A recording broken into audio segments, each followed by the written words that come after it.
இன்றைக்கி சண்டேன்றதுனால லேட்டாக தான் வந்தேன். காலையிலைக்கு மதியத்துக்கு வீட்டில் சமைச்சி வச்சுட்டு லேட்டாக வந்தோம்.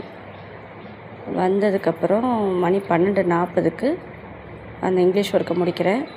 முடித்ததுக்கப்புறம் நோட் எடுத்து யார் யாருக்கு இன்றைக்கி கொடுக்கணும் அப்படின்னு பார்க்குறேன். ஒரு 4 ப்ளவுஸ் இன்றைக்கி தைக்கணும் அப்படின்ற மாதிரி இருந்துச்சு. 2 லைனிங் ப்ளவுஸ், 2 நார்மல் ப்ளவுஸ் எல்லாத்தையும் எடுத்து அயர்ன் பண்ணி வச்சாச்சு. 4மே இன்றைக்கி தைச்சி நான் வீட்டுக்கு கொண்டு போய் வைக்கணும், அங்கே வந்து வாங்கிக்குவாங்க அப்படின்ற மாதிரி இருந்துச்சு.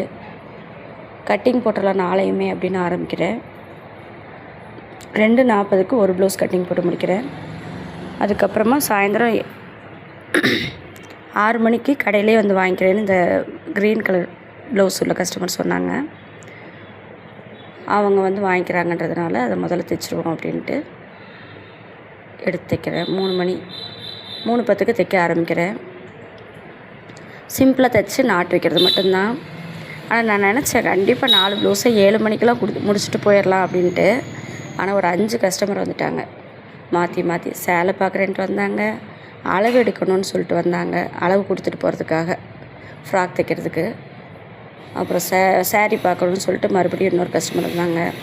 ஆல்ட்ரேஷன், யூனிஃபார்ம் ஆல்ட்ரேஷனுக்கு வந்தாங்க. இது மாதிரி நிறைய வந்துட்டு போனதுனால நம்ம நினச்ச மாதிரி செய்ய முடியல. மணி 7:25.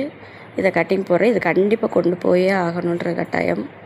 அதனால் இந்த 2 நார்மல் ப்ளவுஸையும் நிறுத்தி வச்சுட்டேன். கட்டிங் மட்டும் போட்டு வச்சுட்டேன். இப்போ பாருங்கள் தைக்க ஆரம்பிக்கிறேன்.